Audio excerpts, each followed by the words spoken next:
welcome to the Q&A Cafe, to you at home, to you here in our audience, on YouTube. Any way you find us, welcome to the Q&A Cafe. We are doing the show today from Tudor Place Mansion. Our guest is the wonderful Julia Reed, making an encore appearance at the Q&A Cafe. We did this a year ago. I'm sure some of you here may remember we did this a year ago, same time of year, and it was 50 degrees and raining, and you could see our breath. And today it's about 95, and you can see our sweat, so, you know. And Julia's up here from New Orleans, so I think she brought her weather with her. I'm sorry. That's okay. So thank you all for coming. We have a wonderful audience, and feel free to get up and stand in front of the fans if you need to. And I highly recommend that sangria. This is from Julia's last If you keep book. drinking that, you're not going to know you're hot. So cheers to all of you. I keep telling her I'm driving, and if I sip the sangria, and if all of a sudden I go cross-eyed, she has to take the wheel. We are here to discuss Julia's new book, Julia Reed South, which I think some of you have already bought, and you at home should buy it as soon as you can. And in fact, I spent last night drinking the Pink Perfection from the book, and I recommend it, page 95. It's got watermelon and orange. Orange infused rum. I've got to tell you just before we even start that I have a really good friend who grew up with me in Mississippi, and she's my drinks tester because her father used to call us the professionals, meaning that, you know, we could handle it. But that thing, when we were trying, we couldn't decide whether it would taste better with orange-infused vodka or orange-infused rum. So we made about 32 drinks, kept tasting it, and let me just tell you, after a while, it doesn't make a lick of difference. So feel free to infuse your vodka with that orange instead of the rum. If Julia doesn't mind, because it's been raining for the last 3 weeks, my mint is like a jungle, so I added some mint to it. But we are going to discuss the book, but since we are in Washington, and since it is Memorial Day weekend, meaning we are at the beginning of the deep end of the presidential election, and you're up here from the South, I thought we should take a moment to talk about the presidential campaign. Oh, God. Well, I mean, it is like no other, and it's even driven me back to work. I don't know if you know, but while I continue to do the Q&A Cafe, I've taken a job as a producer with Chris Matthews at Hardball, which is just a great place to be. And Julia was on the show last night, so that was, thank you. But Julia, Donald Trump swept the South and has basically got the Republican nomination. Hillary Clinton almost swept the South with the exception of Kentucky, and if you consider West Virginia the South. I do. And she will soon have the nomination. But let's start with Donald Trump, since everybody else does. What was his appeal to? There were a lot of choices at the time of the Southern primaries. What was his appeal to Southern Republicans? Well, you know, his appeal to Southerners in general, because one of Donald's deals is that he's got a lot of crossover. I mean, that's, you know, as you know, at the convention, the press was dying for a contested convention, and I was at the last one in '76 because my father was sort of going back and forth between Ford and Reagan, and that was the last one that we didn't know who was going to be the nominee. Everybody was hoping that would happen again. Not going to be the case, obviously, but there are going to be a whole lot of rules fights at the convention. It's going to make it interesting, and one of the things is going to be, should you only let Republicans vote in Republican primaries? Because the theory is that Trump would not have done as well if he hadn't gotten all those independents or even Democratic voters crossing over, because Trump is an anomaly. He's not a Republican. He's not anything. He's just Trump. I mean, there's never been a candidate that's just so much who that one. He's a caricature. He's a character, and he's got his own brand. I mean, you know, there was a piece in the New York Times yesterday about he's still hawking the meat that they say they don't even manufacture anymore at his press conferences. You know, and it was in Mar-a-Lago. I mean, it's all about his own brand, so who knows what would have happened had only Republican voters been able to vote in the Republican primary. I mean, a friend of mine, Ben Ginsberg, is a lawyer for the Republican National Committee. And a consultant to MSNBC, I believe. Yes, he is. He gets paid to go on Hardball, unlike me. And so, but we'll talk about that later. But you know, his deal is, this is not, the primaries aren't supposed to be a popular election. It's a process. It's a process to get the nominee out there. So that's going to be fascinating to see what happens. But in the meantime, you had to deal with the reality that Trump is the nominee, for good or bad. And you know, he swept the South for the same reason he's sweeping everywhere else. I mean, last night on Hardball, Chris Matthews showed a bunch of clips. Vintage clips. Vintage from clips old, of his interviews with Trump over the years. And in one of the early ones, Trump said, I have no interest in being the president because, you know, it would bore me. The job would bore me. And I'm assuming he would mean the minutiae of actually having to govern the United States of America and all the tedious things actually that entails. do the job. Yeah. But apparently that's boring the hell out of the American public too, because they don't want to hear about stuff that you have to do as your president. I mean, if they cared about the minutiae, Jeb Bush would be the nominee, or somebody that's actually talking about, you know, in little very... And does that, when, in the salons and out in the streets and among the workforce in the South, is that the part of Trump that's appealing to them? Maybe they can't even define it, but there's something about him that they like. Well, I think there's a lot of anger. There's a lot of, I mean, all the things that everybody talks about every day on shows like yours and others. Just, you know, the disaffection with Washington, the anger, blah, blah, blah. But somehow Trump, and I made this point in a small way last night, but Trump is like a throwback to those Southern, larger-than-life, some often demagogic characters that unfortunately were like ruled the South during my childhood. And that people like my father and Harding Carter spent a long time bringing us out of that one-party system with all those guys. Now, you've got it back again. You've got that strain of populism. And the last politician that I sort of saw like this that had vestiges of it in my time was Edwin Edwards, who was the very racy governor of Louisiana, and he was a 4-term governor. And he was famous for saying that to get in trouble with the voters, he'd have to be found in bed with a dead girl or a live boy. And that was pretty much true. I mean, like, he got elected 4 times. He was known for his very colorful sex life. That wouldn't affect Trump, would it? But no matter what he did, the voters loved him. I mean, I remember covering him at a luncheon, and he was talking to Pentecostals. Yeah. And he's announced that he did not believe in the resurrection of Christ, and then more than that, made fun of it by doing a ketchup stigmata at the table, at the podium. And I'm like, oh my God. He carried the Pentecostal, the Baptist vote in all of northern Louisiana, like hands down. The more shameless he was, the more the voters loved him. And I think that's kind of part of Trump's charm. Yesterday I saw him on TV screaming about how much he hates Hillary Clinton screaming. And nobody, I mean, it's like, okay, it's okay for you, but when a woman, I'm like, oh my God. And everybody's like clapping away. I mean, you know. Right, because, and I don't think this is just the South, there is an awful lot that Trump does and says that we thought we all worked very hard to get away from, that we'd moved beyond, and yet he can get away with it. I think people are sort of dazzled by the nerve of the man, and like I said, the shamelessness. I mean, you know, there's that show on cable TV called Shameless, and he sort of reminds me of it. The worse he is, people react to it, and I think it's because they're so tired of careful politicians. They're so tired of people not actually saying what they wanted to say. I mean, you know, our last good governor of Mississippi was not all that long ago, Haley Barbour, and Haley just actually talked like a human being, but very few politicians do. I think this is a reaction to it. Do you think that among Southern Republicans there'll be a defection to Hillary? No, I don't, and I think this is why Trump could well carry it, be president of the United States, and that's the other comparison to. And I'm not entirely thrilled to death to be sitting up here saying that. Let me hasten to add, but in the last election when Edwin Edwards got elected.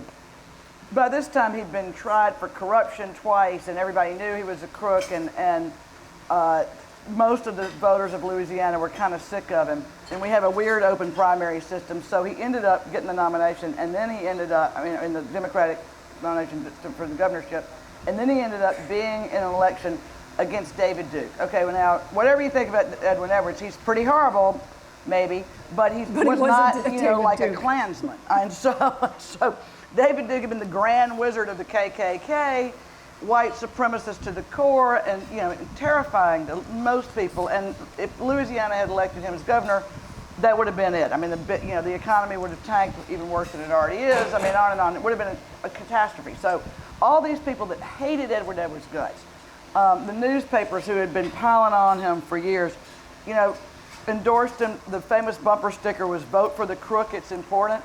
And every Republican I'm talking to now is like, okay, we hate Donald Trump as much as Louisiana hated Edwin Edwards, but we're not voting for Hillary, just like they wouldn't vote for. Wow.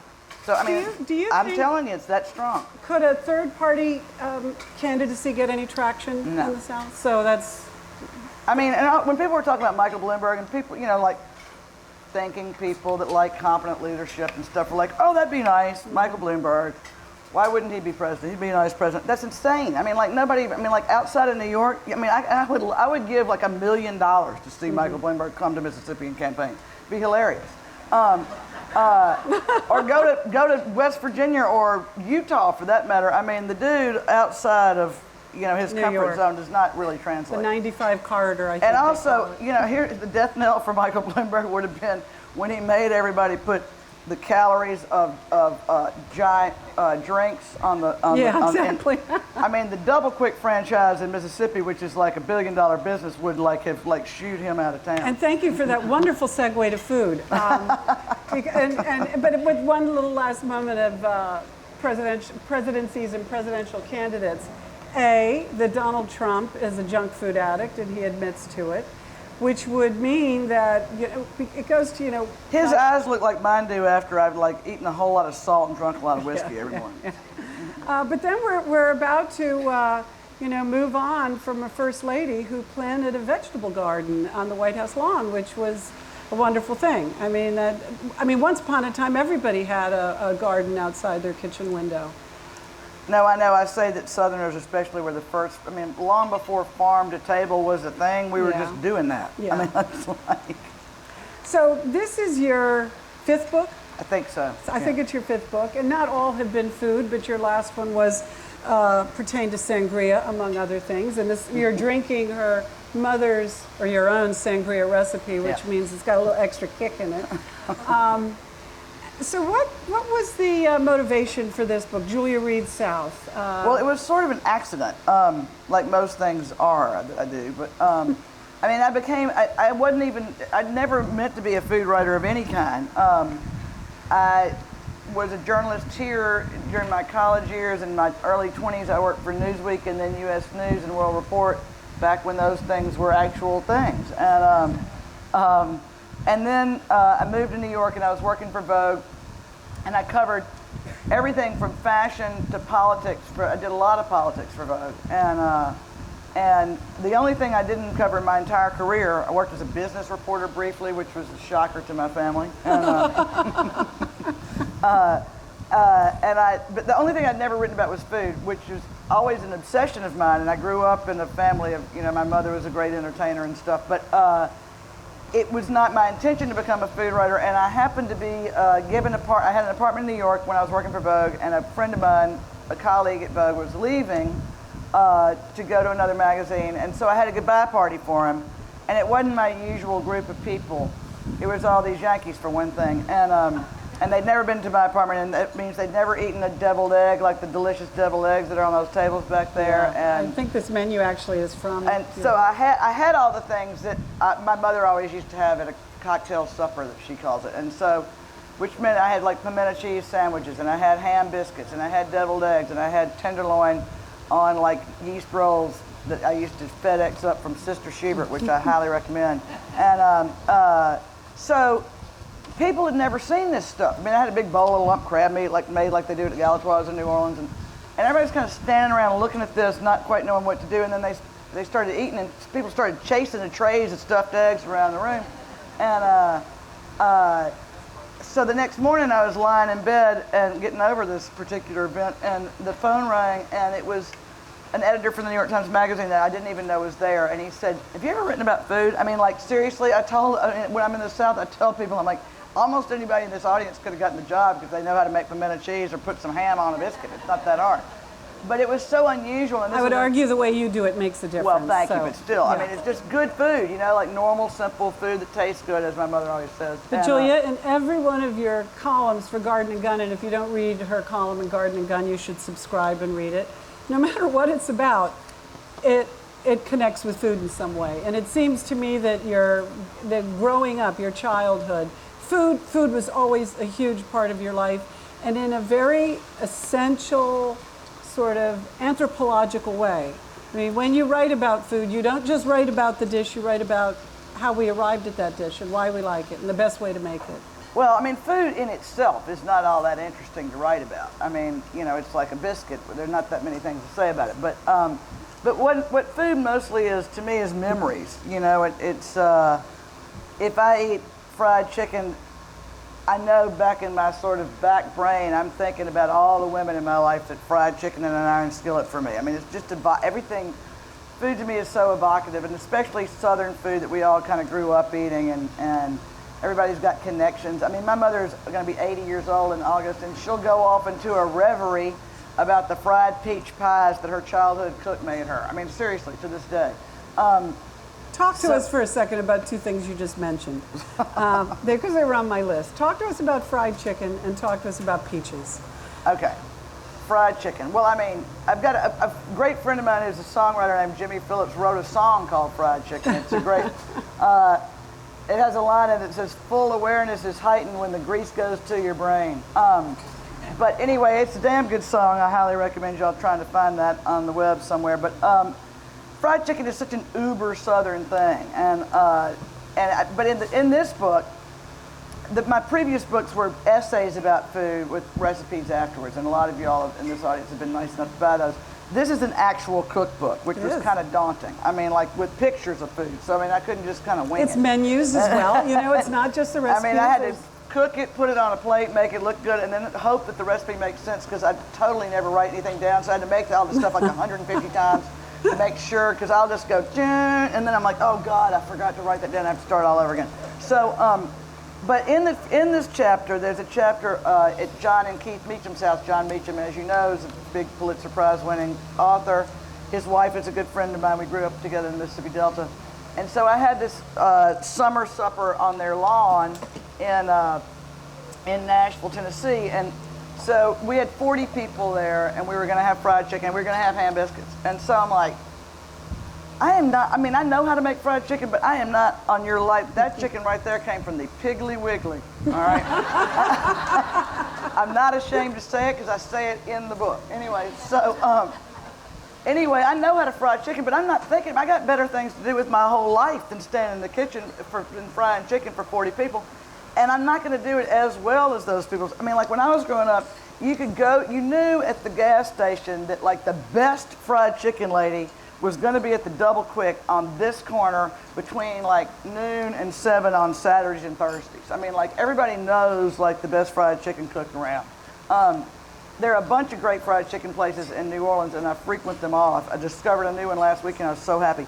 But there's a whole chapter, there's a whole sideline here, because mostly entertaining should be like really fun. This should not be some overwrought craziness. And so I give you advice saying, okay, fried chicken if you will, and I give you a good fried chicken recipe. I will say it's delicious. I see no Crisco in the recipe though. I see canola, safflower, vegetable oil. Because I'm not even going to be bothering to melt that Crisco. You just pour the stuff in the skillet. No lard. You can do it with lard, but fried chicken and lard is delicious, but you don't want to eat it like an hour later. It's gross. Anyway, and I also tell you that I know how to make biscuits too, but I really love me some Marshall's biscuits. And so I give you a lot of sources for that kind of stuff. I try to be practical as well as, you know, whatever else. I had the great fun to be in New Orleans over Christmas, and one night I joined Julia at a party where I think everybody was barefoot, so it's all true. And the children manned the bar, which was... You got to teach those kids early, man. It was hilarious. It was wonderful. I used to make 10 cents a martini for my father, and I was richer than you might imagine. All the adults are running around.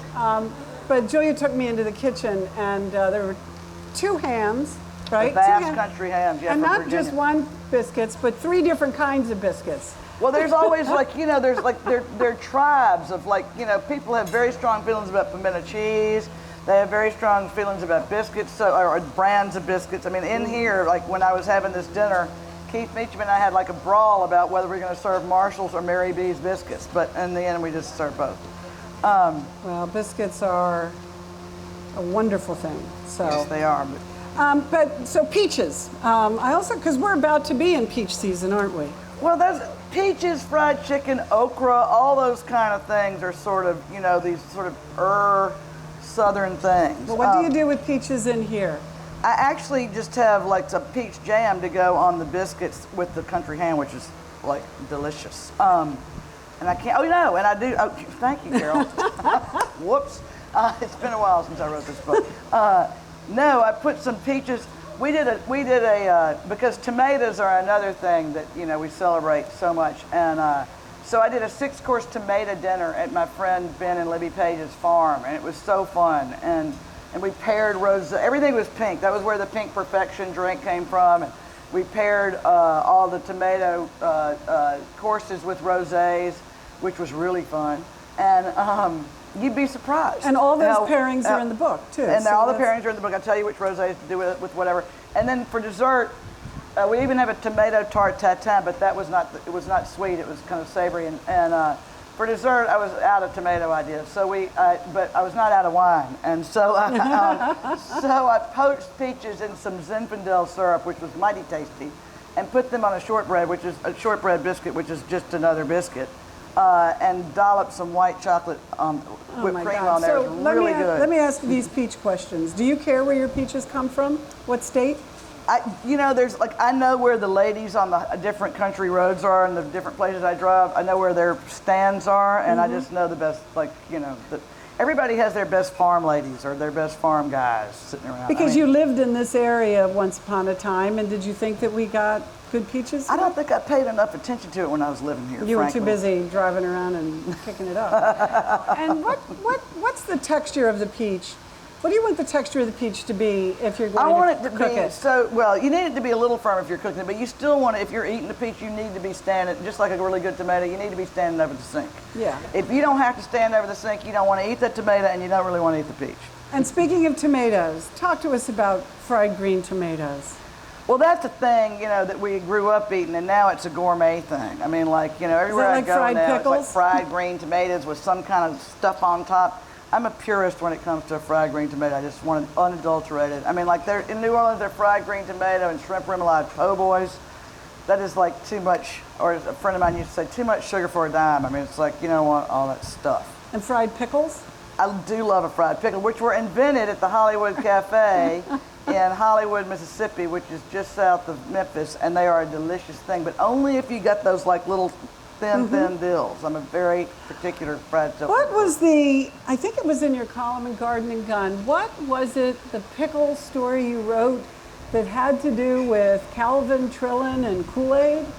Oh, well, another thing, in the Mississippi Delta where I'm from, there are a lot of weird food conglomerations. Like one of my numerous unpaid jobs, which seem to be mountain by the day, is I help run the Delta Hot Tamale Festival in Greenville, Mississippi, which is, I'll have you know, the hot tamale capital of the world. And we have some applause. I highly recommend all of y'all coming there the third weekend of October. It's not nearly this hot. It's a beautiful time. The cotton is high. It's crisp and sunny, and like 50 people from all over the Delta are making hot tamales, and there's a big contest. It's like the barbecue festival in Memphis, except in Memphis you can't eat the barbecue, which I don't understand the point of that. But anyway, I mean, who wants to go all the way to a place? You can't eat the barbecue in Memphis? At the barbecue festival in Memphis, it's a judging thing, and you cannot eat the barbecue. You literally are not permitted to eat it. You cannot eat it. I can't imagine flying to Memphis for the privilege of smelling barbecue. I mean, that would drive you crazy. I mean, I'm not even going to make the kind of sexual metaphor that would come right after that. But anyway, but at the Hot Tamale Festival, we judge them and then you eat them. And we have celebrity chefs coming and doing them and stuff. But a hot tamale, when I was a kid, I grew up eating these hot tamales at Doe's Eat Place, which is a kind of famous restaurant in my hometown. And so when I ate a real tamale, I'm like, what the hell is this? I mean, it didn't taste. A hot tamale is you simmer it in some spicy juice as opposed to steaming it like the Mexicans do and Central Americans do. But anyway, it got, like one lone Mexican obviously walked through the South and dropped his tamale recipe at around the turn of the century, and it was picked up by the African American community, which make everything better at their foodways. And then the Southern Italians came over. That was another bad chapter in our multi-bad history. they brought some indentured servants over from southern Italy to beef up the waning workforce in the fields, and they finally escaped from this plantation and added their delicious food to our ever burgeoning cuisine. So they have a little hand in the tamale too. So it doesn't have anything to do with any tamale you've ever eaten. It's so delicious. So that's kind of a thing that's from my hometown. And then another thing, which is much newer, is a Kool-Aid pickle, which is frankly disgusting, but hugely popular, and the aforementioned Double Quick chain of stores like sells them. How do you make a Kool-Aid pickle? You just drop a dill pickle into some red Kool-Aid and let them sit there for a really long time. And this is an actual food? This again started in the African American community. There'd be like candy ladies in some of the poorer neighborhoods, and kids would know they could go over there after school and buy candy for cheap. And so they started sticking candy canes into these pickles, and it just kind of morphed into there. Now they're these like day-glow red, disgusting pickles, but they're a thing. I mean, the New York Times naturally has written about them now. And so, yeah, Calvin Trillin, the great food writer from the New Yorker, I made him come down for the Tamale Fest, and he tasted one, and he was trying to be nice to the vendor. And she said, "What do you think of that?" And he said, "We call that, in my trade, we call that an ICP." And of course, this kid had no idea what he was talking about. It's an interesting culinary phenomenon. Well, you mentioned candy, which brought me to another favorite page in your book, and that was candy bacon, brown sugar bacon. I don't know about all of you, I'm a sucker for this. And it's so nice to have an actual recipe. Bacon is a great thing in itself. And so that is a little bit of a gilding the lily, but it's a great crunchy thing to have as an appetizer. How did you arrive at this recipe? Because there's so many ways to do this. Well, it's always like the brown sugar with bacon, but I threw a bunch of dry mustard in there to cut it's like, you don't want it to be sickly. What makes it crispy though? Is it the length of time that you're cooking it? Yeah, you just leave it in that oven until it's like crispy. And then, well, just like regular bacon, when you take it out of the frying pan, you got to let it sit for a minute, and then it gets all like crunchy and hard. But I mean, the bacon thing came to me actually. That's not original, obviously.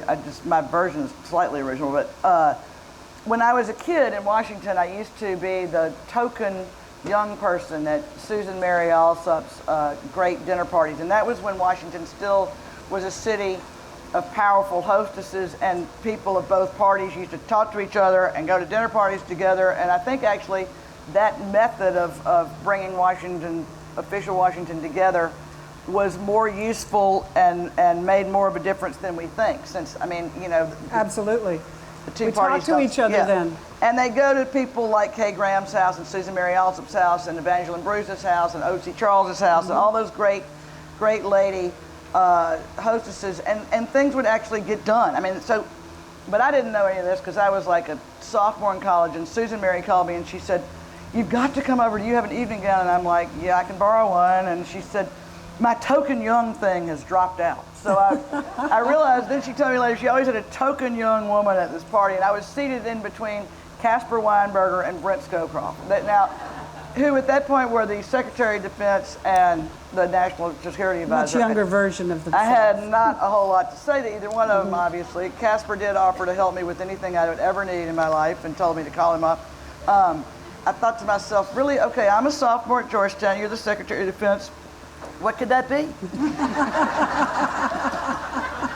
But I was doing my job as a token young thing, and I just smiled sweetly. But Susan Mary, all of those were very secure hostesses at that point, and they lived in these fabulous houses, and they had great cooks. But it's kind of like this, it was just good, solid, sort of simple, sometimes Southern food. They didn't mess around. Like Susan Mary was the first time I went to her house for an appetizer, she just was passing around bacon. With what's cocktails, not to like? Yes. As you point out in the book, it is a wonderful accompaniment to a cocktail. Yeah, and it's salty, not just so it for gets breakfast. people drinking more, and then then people are not. Henry Kissinger can talk to so and so, and it's like and everybody's sort of lubricated and happy, bacon and drinking. Eating bacon and drinking and making policy and getting stuff done. I highly recommend it. And then she started serving candy bacon, so that's when I got Well, you mentioned the great hostesses. I've long wished somebody, and maybe they still can, collect and make a book out of the recipes of the women who cooked for these women. Because it is a trove of incredible recipes. Well, you might think so, except that I say in this book, Susan Mary's ex-husband was Joe Alsop, and they remained friends, and they lived just a few. He was a great, famous, in those days, powerful newspaper columnist. He lived on Dumbarton. Yeah. And he had a great house and a great dining room in the basement, and he had a brilliant French cook named Gemma. So I'm over there one day at this dinner party, and I'm eating this spinach souffle in this Joe's beautiful Sheffield silver souffle dish, and I'm going, God, man, that is like and I was like, since I was the kid, I would hang out like in the kitchen a lot of times with Gemma, the French cook. So I go back in the kitchen after dinner because I don't know what to say again to like the head of the CIA, and they're smoking cigars. So I'm hanging with the help as usual, and which learn a lot there, which is more fun. And I'm like, Gemma, how did you make that souffle? And she got this merry little smile on her face, and she points to the trash can. There are 2 boxes of frozen spinach souffle by Stouffer's in the trash. I'm like, I mean, all those guys gave me permission just to fudge it. But I've told this story before, but I have to tell it again. Absolutely. Speaking of Joe also, all right, so my favorite story ever at a dinner party. And I think in one of these chapters, I talk about how sometimes I was so deadly bored in Washington at dinner parties. And I mean, in New York, when I moved to New York at dinner parties, because they'd all be orchestrated, and they'd make you go around the table and say, you know, what you thought about general the last, conversation. yeah, you know, like general conversation, and the hostess would do this. Instead of going back and forth and just seeing what happens, usually you want something really fun to just erupt out of people gathered around the table. Fun or racy or enlightening or, you know, whatever. That usually requires cocktails and bacon. Yeah, and it's not going to happen with a forced march. You know, like, what do you think about this, Charlie? And then you go to the next person. Anyway, it doesn't happen. So I'm sitting at this table at Joe Alsop's house at this point, and Howard Baker, who was then the Senate Majority Leader, and was married then to Joy Dirksen, who was Senator Dirksen, very powerful, lovely man, daughter. So this is like this Washington power couple in those days. And my grandmother was in a coma. She lapsed into a coma when I was at Madeira. I see my Madeira friends over there. And it was like, at this point, you know, it ceased to be tragic and was almost comic. And so Joe would say to me every time I go, how's your grandmother? She's still in the coma. And I'd say, yeah. And so Joy Dirksen, and my mother was at this particular party, so she's sort of like papering over the comic aspect and say, well, you know, it's just what it is. And Joy Dirksen pipes up, how many years? And we told her how many years, and she said, oh my God, we just put a pillow over Mama's head. And, so, and Joe was like, oh my God, there's a murderess in the house, you know. But I mean, that's the kind of information I like to get at a dinner party. Right. No, that is good. That is good dinner table conversation. It livens things up, even if it's about killing grandma. I thought we would take advantage of the weather and talk about, you know, how and what to eat, and especially the secrets to entertaining al fresco when it's the summer months. And, you know, we live in a wonderful climate here in the Mid-Atlantic, and it is great to be able to sit outside daytime, evening. And I thought I'd start you off with one of my personal favorites, and that is a good gazpacho soup. I don't know about all of you, but in the book, Julia's recipe is gazpacho with tomato sherbet, or as some of us call it, sorbet. Except it's not, you can't call it sorbet because it's got stuff like sherbet. mayonnaise and things in it. But I love gazpacho, and it's been one of the wonderful things we got from Spain. And yet there's so many different kinds of gazpachos, and they're aficionados of the crunchy, choppy gazpacho, which this looks like. I personally like the smooth, silky gazpacho, but talk to us about gazpacho and what the secrets are to making it. I think you're more of a gazpacho scholar than I am, but well, you wrote the book. Well, that particular recipe, the gazpacho with the tomato sherbet in there, came about like a lot of great recipes do, just sort of through the hands of a bunch of different people. I've always loved, I mean, like my uncle used to make gazpacho when I was a kid around the pool because it's just easy and it's cold and you don't have to stand over it. It's like you throw everything in a blender. Mm-hmm. So it's always been a thing I love. But I also in Nashville, there's at the Bellmead Country Club. And I wrote a whole New York Times column about this. They have this weird thing on their salad plate called a frozen tomato, and it's like full of red dye #2. It's got odd things like shredded pineapple in it. I can't describe it, but it's like it was one of my favorite things as a child growing up. And I put it in this column in the New York Times, unadulterated. Like I got the recipe from the Bellmead Country Club cook, which took some doing. They think it's like their prized thing. So I put it in the Times, and Nora, the late great Nora Ephron, was still alive, and she was a really, really great cook. And her dinner parties in the Hamptons were legendary, and she wrote me this lovely note and said, she'd already introduced the Yankees in the Hamptons to the wonder of tomato aspic. I mean, I think one of the reasons that Southerners have so much stuff with like Knox gelatin in it. I mean, like I once did a count of the things, the salads in the Gourmet of the Delta cookbook, which is where I grew up. I think out of like 82 salads, 75 had gelatin in them. So, but we like to congeal stuff. Yeah, you just cook it, then you can haul it outside later and it doesn't melt immediately. But anyway, so Nora had introduced the Hamptonites to the wonders of tomato aspic, and she served it with an heirloom tomato salad to make it cool. And she got this frozen tomato recipe and said, I've now added it to my trio of tomatoes that I have, every Saturday night at my house. So that was incredibly touching and sweet. And I wrote about that in the Wall Street Journal right after Nora died, and how nice that was. And so I redid the frozen tomato to bring it slightly less, a lovely version as opposed to the Dayglow sort of red, weird version with the shredded pineapple and the red in the food coloring jar. So I developed that sherbet, and I made a salad that was an homage to Nora with the heirloom tomato salad around that sherbet.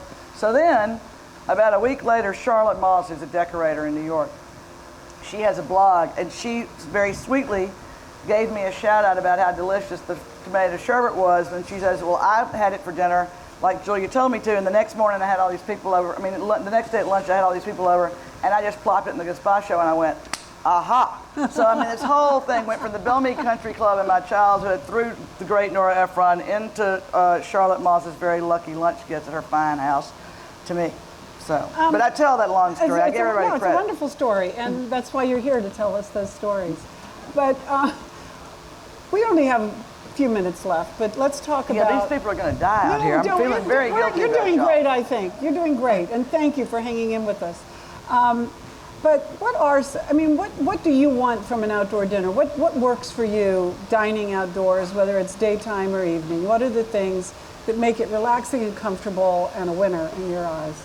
Well, everything should be pretty much cold or room temperature. I think I have a squash casserole in one of those outdoor dinner things, but you always have to have a squash casserole at one point or another. I think I have like 20 squash casseroles in my arsenal now.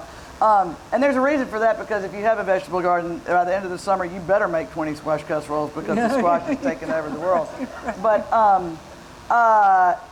an outdoor supper should be really relaxed, because, I think outdoor dining should just be like indoor dining. I hate when the hostess has to jump up and run to the kitchen and get more stuff, or you, at the end of the dinner, you have to move, because I think anytime you interrupt, my pet peeve is like having to get up and go to the next room and have coffee after dinner. First of all, you're very lucky if you get coffee at my house, because by the time coffee comes around, I'm done, I'm drinking.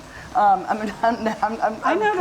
noticed that more and more at dinner parties, though it's rare anymore that coffee's served unless it's a fundraiser or a gala or something. But anytime you have to get up, it messes up the flow.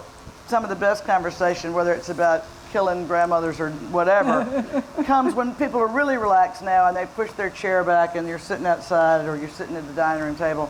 But outside is just magical when you can stand it with this heat.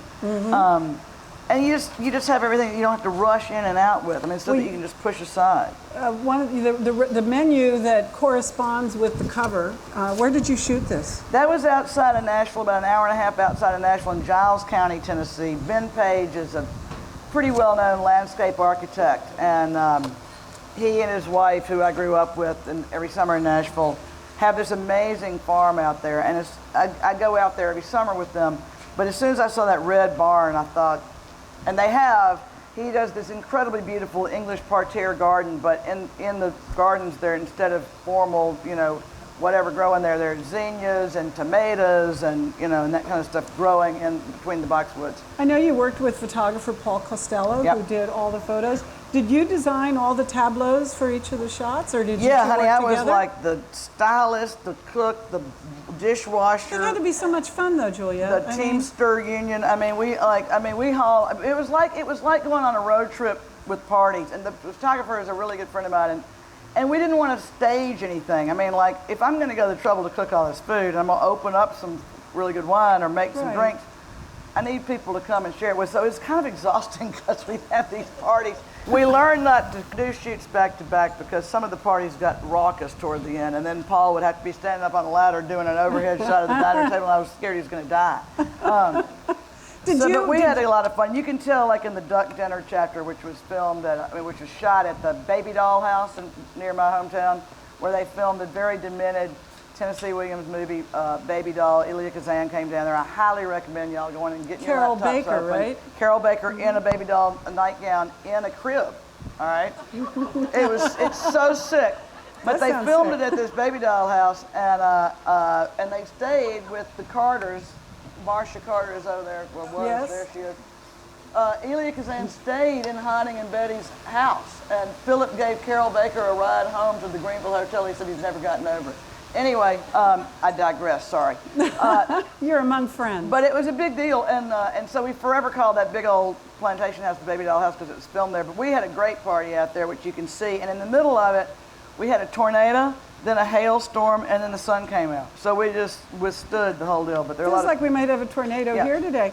I also love too that in the menu that goes with that photo, the menu is the Pink Perfection cocktail, the bruschetta with fig relish and burrata, the gazpacho, a zucchini pudding souffle. Those are things you can. That is really not a souffle. You can make it ahead of time, which is just awesome. I tell you, as I read this book, I just wanted to do every dish. Good. Now that's the zucchini souffle. The tomato tartare that we recently mentioned, a sliced chicken breast with a tomato vinaigrette, and then for dessert, almond buttermilk shortcakes with peaches poached in red wine and white chocolate whipped cream. We have hit on so many it's really pretty, important themes, I think. The sliced chicken breast recipe, I'll just tell you this. I got that when I was working in Washington.